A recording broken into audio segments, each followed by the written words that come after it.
Hello, in front of me I've got Turtle Beach Stealth Ultra. In this video I'll show you how to manage app.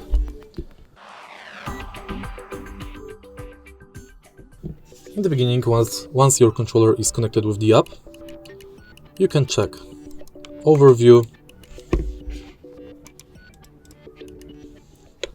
Profiles, Buttons Mapping, Sticks,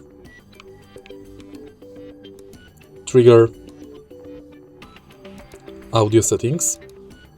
You can manage lighting, vibration,